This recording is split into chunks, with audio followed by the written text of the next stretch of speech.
Hajra part 4۔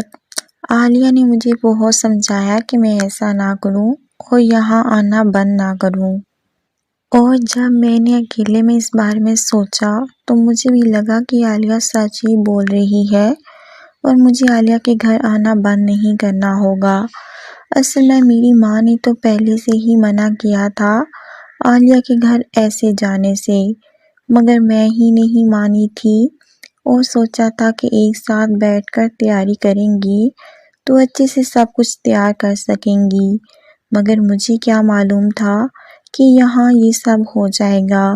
اصل میں مجھے معلوم تو تھا کہ ایسا کچھ ہوگا کیونکہ میں ہی انکل کو نظر انداز کرتی رہی، اور اگر میں ایسا نہ کرتی تو آج مجھے یہ دن نہ دیکھنا پڑتا، مگر اب جو ہوا وہ تو ہوا۔ مگر مجھے اب یہ سب کچھ چھپانا تھا، اور اگر میں ایسے ہی پیپر سے پہلے ہی ایسے ہی گھر میں رہنے لگ جاتی تو میری ماں نے تو سوچنا ہی تھا نا کہ اب ایسا کیا ہے جو یہ گھر میں ہی رہ کر تیاری کر لیتی ہے، اور پہلے تو اس سے گھر میں کچھ ہوتا ہی نہیں تھا اور اب ایک دم سے سب کچھ ہی گھر میں ہونے لگا ہے۔ ضرور اس کے ساتھ وہاں عالیہ کے گھر میں کچھ ہوا ہے اور یہ مجھے پتا نہیں رہی ہے، تو میں تب ماں کو کیا جواب دوں گی؟ وہ ماں ہی نہیں ہوتی ہے جو اولاد کے منہ کو دیکھ کر یہ نہ پہچان لے کہ اس کی اولاد کو آج کل وجہ کیا ہے، اور میری تو ماں کو پہلے ہی دن سے میرے ساتھ ایسے کسی کام کا شک رہتا تھا، تو اب تو وہ ایک ہی سیکنڈ میں جان جائیں گی کہ میرے ساتھ کیا چل رہا ہے اور میں ایسے ہی گھر میں کیا کر رہی ہوں۔ میں نے بھی پھر یہی سوچا کہ مجھے تب تک تو عالیہ کے گھر میں ہی رہنا چاہیے، نہیں تو میرے لیے یہ کام خطرناک بھی ہو سکتا ہے۔ چونکہ میں جب اگلے دن کالج گئی تو میں نے عالیہ سے کہا کہ یار میں نے بہت سوچا ہے، اور پھر سوچ کر میں نے یہی فیصلہ کیا ہے کہ پیپرز تک تو میں تمہارے گھر آتی ہی رہوں گی، مگر اس کے بعد سے میں ایک منٹ کے لیے بھی تمہارے گھر نہیں آیا کروں گی۔ عالیہ نے کہا کہ میں بھی تو یہی کہہ رہی ہوں تمہیں کہ ابھی ایسا کچھ بھی نہ کرو، اور یہ سب بعد کی باتیں ہیں، ان کے بعد میں ہی دیکھیں گے، ابھی کے لیے تم بس اپنی تعلیم پر ہی توجہ دو۔ میں نے بھی کہا کہ ہاں میں نے بھی اب یہی سوچا ہے، نہیں تو میں نے زندگی میں تعلیم حاصل کر کے زندگی میں جو خواب دیکھے ہیں نا وہ سب ہی چور چور ہو جائیں گے۔ اور ہاں تم نہ اپنے ابو سے بات کرو اس بارے میں، کوئی بات نہ کرنا، میں ایسے ہی سب کچھ سنبھال لوں گی، جیسے تیسے کر کے۔ اب بس اور 3 ہفتوں کی تو بات ہے، اور رہی بات تمہارے ابو سے بچ کر رہنے کی تو وہ میں اس کا بھی کچھ سوچتی ہوں۔ عالیہ نے کہا کہ اس کا بھی سوچنے کی کوئی ضرورت ہی نہیں ہے۔ میں نے کہا کہ کیا مطلب؟ عالیہ نے کہا کہ ابو تمہارے ساتھ یہ سب اس وقت ہی کرتے ہیں نا جب میں تمہارے پاس نہیں ہوتی ہوں، تو اب سے میں تمہیں اکیلا نہیں چھوڑوں گی، اور جب میں تمہیں اکیلا نہیں چھوڑوں گی تو پھر ابو بھی تمہارے ساتھ ایسا کچھ بھی نہیں کر سکیں گے نا۔ میں نے کہا کہ اگر انہوں نے زبردستی ہی تمہیں کہیں بھیج دیا تو عالیہ نے کہا کہ میں انکار کر دوں گی، اور تو ابھی سے ایسی باتیں نہ سوچ، وہ تب کی تب ہی دیکھیں گی، ابھی سے سوچ کر اپنا دماغ کیوں خراب کرتی ہے۔ تو میں نے کہا کہ ہاں اگر تو میرا ساتھ دے گی تو پھر تو ایسا کبھی نہیں ہو سکے گا، اور وعدہ کر کے تو مجھے کبھی بھی اپنے گھر میں اکیلا نہیں چھوڑے گی۔ عالیہ نے کہا کہ میں بھی ایک لڑکی ہی ہوں، میں وعدہ کرتی ہوں کہ میں تمہاری حفاظت کروں گی اور تمہارے ساتھ ایسا کچھ بھی نہیں ہونے دوں گی۔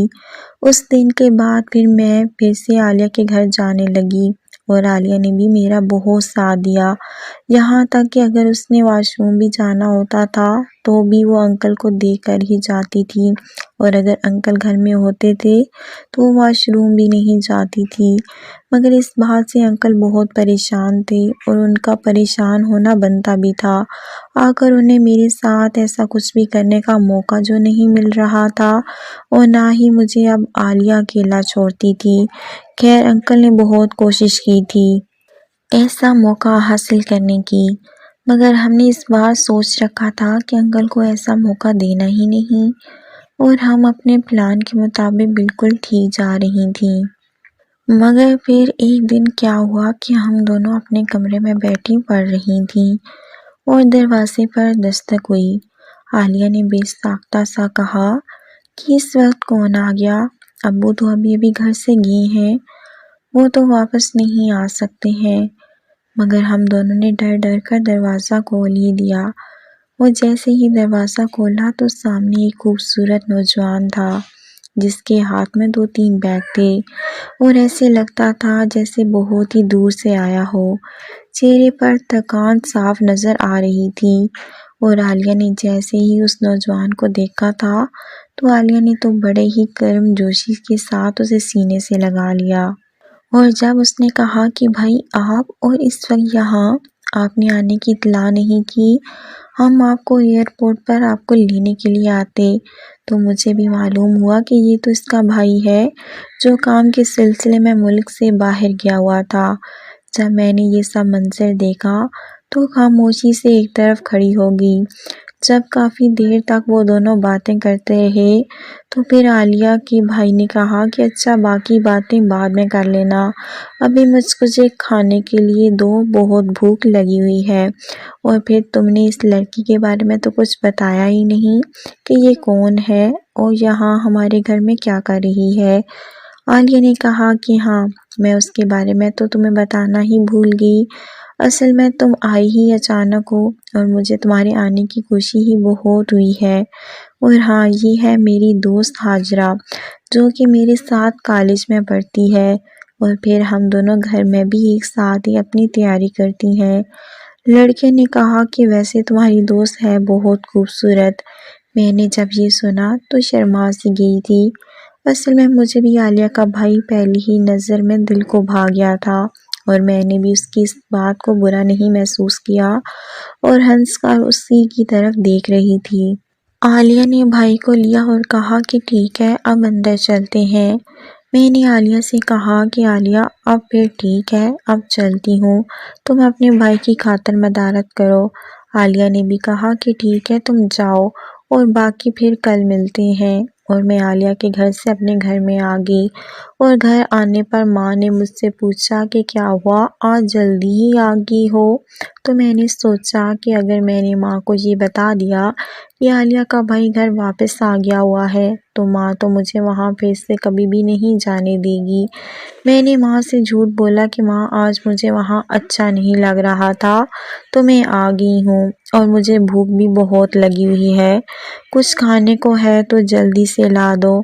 مجھے ماں نے کہا کہ اچھا ٹھیک ہے، بھوک لگی ہوئی ہے نا اس لیے ایسا لگ رہا ہوگا۔ میں نے بھی ماں کی ہاں میں ہاں ہی ملائی اور کہا کہ ہاں، مجھے بھی اس لیے ہی لگ رہا ہے۔ مگر ماں نے کہا کہ تم اس کے ہی گھر میں کچھ کھا لیتی نا۔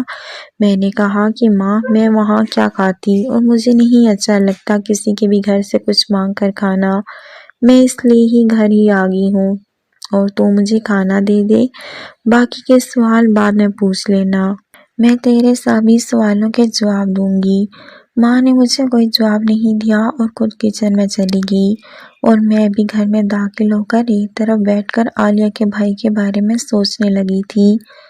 میرے سامنے ابھی بھی وہی سین چل رہا تھا جب اس نے کہا تھا کہ عالیہ تمہاری دوست تو کافی خوبصورت ہے۔ میں اس بات کو لے کر ہنس رہی تھی اور ماں کمرے میں داخل ہوئی اور کہا کہ کیا ہوا، کیوں اتنا مسکرا رہی ہے؟ میں نے ماں سے کہا کہ کچھ بھی نہیں، بس ایسے ہی کچھ یاد آ گیا تھا۔ ماں نے فوراً سے کہا کہ کچھ یاد آ گیا تھا کہ کوئی یاد آ گیا تھا۔ میں نے ماں کی طرف غور سے دیکھا اور سوچا کہ ماں کو کیسے معلوم ہوا کہ میں کسی کو یاد کر کے ہی مسکرا رہی تھی، اور پھر ماں نے جیسے کہا تھا ان کا مطلب تو کسی لڑکے کی یاد میں ہی مسکرانا تھا۔ میں نے ماں سے کہا کہ نہیں ماں، میں نے کس کو یاد کر کے مسکرانا ہے، میں تو ایسے ہی کالج میں اپنی دوست کی بات کو یاد کر کے مسکرا رہی تھی۔ ماں نے کہا کہ بیٹا وہ ماں ہی نہیں ہے جو اپنی اولاد کا منہ دیکھ کر یہ نہ جان لے کہ اس کے دماغ میں کیا چل رہا ہے۔ اور جیسے تو ہنس رہی تھی نا، مجھے تو ایسا ہی لگا تھا، باقی تو نہیں بتانا چاہتی ہے تو کوئی بات نہیں نا، بتا مجھے کیا ہے۔ میں نے ماں کی طرف دیکھا اور ماں کو گلے سے لگا کر کہا کہ او ماں، تو میرے بارے میں ایسا نہ سوچا کر۔ اگر کوئی ایسی بات ہوئی تو میں تمہیں ہی بتاؤں گی۔ اگر ماں اپنی اولاد کا سب کچھ ہی سمجھ جاتی ہے تو بیٹی کے لیے ماں کی اس کی سب سے اچھی دوست بھی ہوتی ہے، اور وہ اپنی ہر بات ہی اپنی ماں سے ہی شیئر کرتی ہے۔ ماں نے کہا کہ اچھا چل پھر کھانا کھا لے اور آرام کر سو جا۔ میں نے کہا کہ ہاں ٹھیک ہے ماں، میں کھانا کھانے کے بعد سونا ہی چاہتی ہوں۔ میں نے کھانا تو پہلے ہی کھایا ہوا تھا، اب مجھ سے یہ کھایا نہیں جا رہا تھا، مگر اب میں نے ماں سے جھوٹ بھی تو بولا تھا نا، تو مجھے یہ کھانا کھانا تو تھا ہی، مگر میں نے بہت کوشش کی، مجھ سے کھانا کھایا نہیں جا رہا تھا۔ میں نے پھر تھوڑا بہت کھانے کے بعد کہا کہ بس اور نہیں کھایا جا رہا ہے۔ ماں نے کہا کہ پہلے تو کہہ رہی تھی کہ مجھے بہت بھوک لگی ہوئی ہے، اور اب جب کھانا تمہارے سامنے رکھ دیا ہے تو اب کھانا نہیں کھایا جا رہا ہے۔